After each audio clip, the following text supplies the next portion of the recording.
Yo, so last week I tried to crack milestone number 2 of this whole weight loss journey, 120 kilos. And it's kind of a big deal for me because I haven't been under that for like 3.5 years now.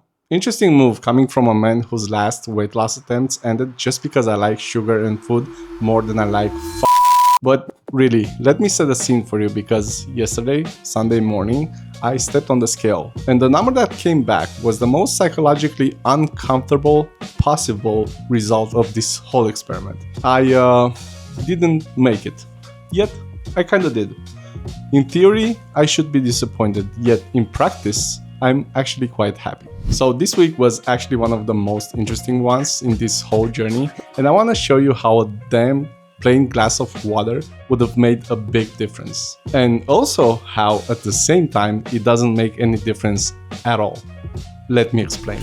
Yo, what's up? I'm Alex, and if you're new here, I'm in the middle of a year-long attempt of becoming the person I keep telling myself I'll be. And I'm documenting everything in real time every single Monday. Welcome to the mess. So here's some context for you because this channel actually started on January 1st. Well, I mean, sort of.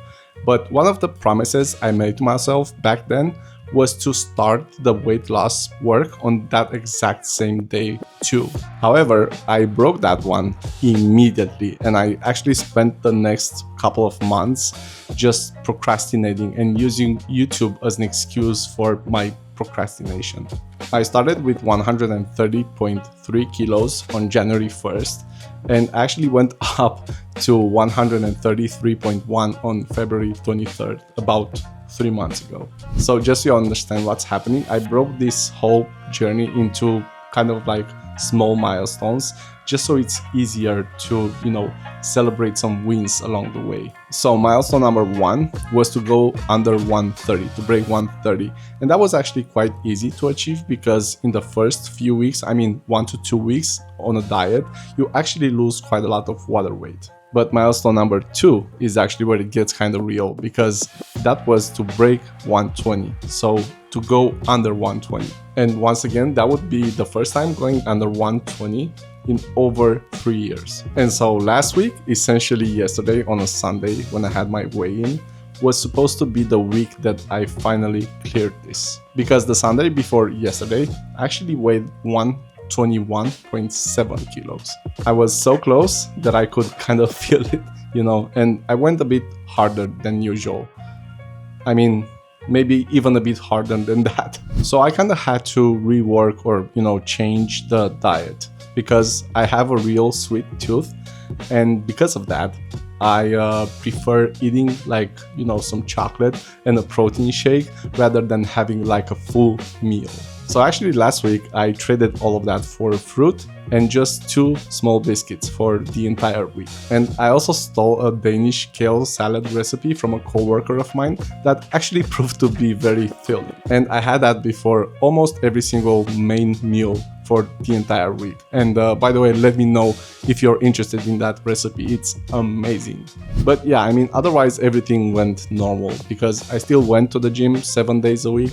I did weight training, I did boxing afterwards for like 22, maybe 30 minutes and 9,000 steps a day and cardio in the weekend. Oh, and I do want to mention that I have a rule or, it's more like personal preference when stepping on a scale. Only do it on Sundays. And that's mainly because if I see a number that I don't like during the week, I tend to overcorrect. And overcorrecting kind of fucked me in the past. So, I just trusted the process and waited. So it's Sunday morning, I step on the scale and it shows 120.0. Exactly 120 kilos on the dot, which essentially means that I missed my target for the week. I missed milestone number 2 by 0.1 kilos or a bit more than that. So of course, when I saw that, disappointment hit first. But then it was relief because here's the part that gets you. If I would have drank 100 milliliters of water less the day before or just, took a longer pee in the morning, I would have done it. I would have made the milestone. the scale would have showed 119.9 and I would be popping up a champagne bottle right now to celebrate. But that just shows you how arbitrary 0.1 kilograms can be.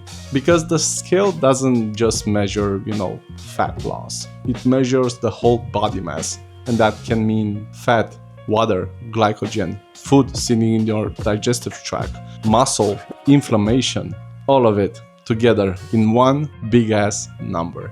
Even if you think about it, like carbs alone retain 3 to 4 grams of body weight water per 1 gram of carbs.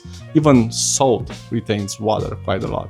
Day to day, depending on how big you are, how heavy you are, your weight can actually fluctuate up to 1 to maybe even 2 kilos. And that's just from what's in your system. So, the 0.1 kilos that made me not make milestone number 2, that's just noise.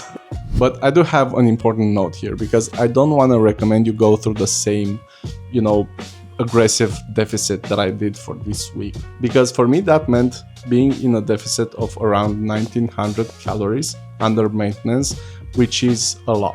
At that level, you will start losing muscle, even with resistance training. Fatigue goes up, hunger goes up, and performance during training drops off. And because of that, the chance of a rebound binge goes through the roof. I did this once because I wanted to challenge myself, but I'm not planning on doing it again very soon.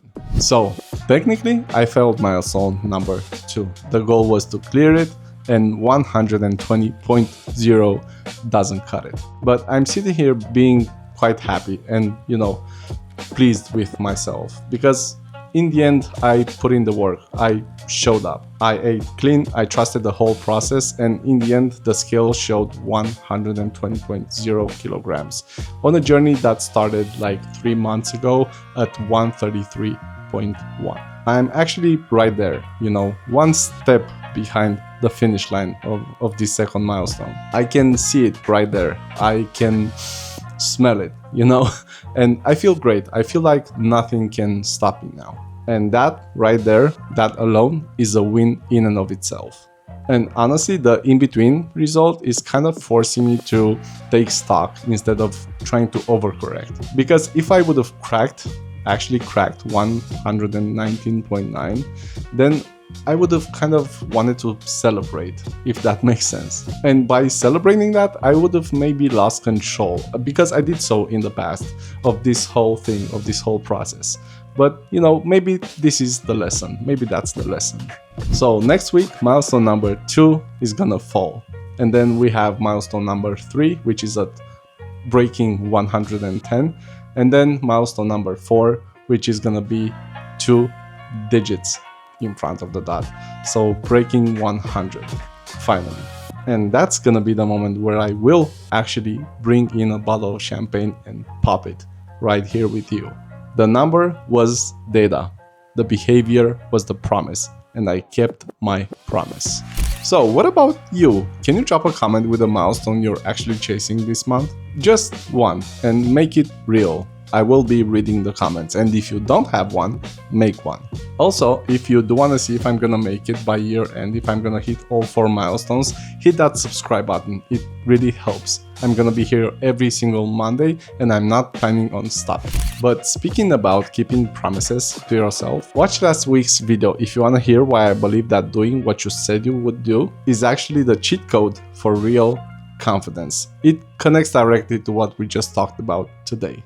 And always remember, it's not that serious.